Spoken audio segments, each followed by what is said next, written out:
Moving to next question. Class 10 students of a school in Rohini have been allotted a rectangular plot of land for their gardening activity. Saplings of gulmohar are planted on the boundary at a distance of 1 meter from each other. There is a triangular grassy lawn in the plot as shown in the figure. Triangular lawn है as shown in the figure. The students are to sow seeds of the flowering plants on the remaining area of the plot. बचे हुए area, ये triangular grassy plot है, बचे हुए area पे उनको flowering plants लगाने हैं. First part, taking A as origin. A as origin, AD as AB and AD as coordinate axis. Coordinates of P बताओ. तो P के कोऑर्डिनेट्स ध्यान से देखो और बता दो.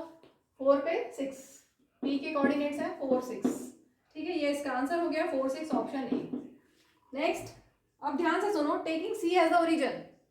क्वेश्चन चेंज यहाँ पे किया है, इसमें तो कुछ नहीं है. P A एज ओरिजिन में तो नॉर्मली हम करते हैं. टेकिंग C एज ओरिजिन, अगर C ओरिजिन है, taking C as origin, CB and CD as coordinate axis. CB and CD as coordinate axis. तो R के कोऑर्डिनेट्स बताओ R के कोऑर्डिनेट्स क्या होंगे. सेकेंड पार्ट है taking C as origin, CB and CD as coordinate axis, coordinates of R. तो यहाँ से कोऑर्डिनेट ऑफ R, तो इधर x कितना होगा ये देख लो. यहाँ से यहाँ तक का डिस्टेंस कितना है, 16 - 6 10. ठीक है, तो ये तो हो गया 10.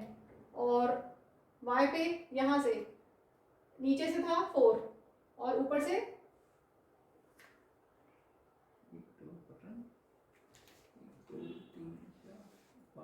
भी 4, क्योंकि यहाँ 8 है.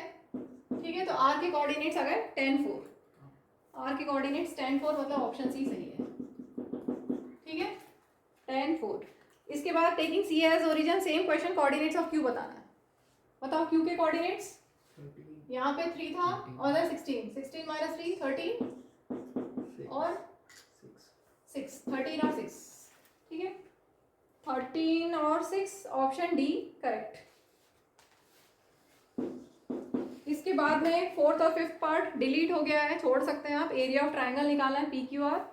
दोनों केस में एक ओरिजिन और A ओरिजिन या C ओरिजिन लेके एरिया ऑफ ट्रायंगल, तो डिलीट हो गया है वो.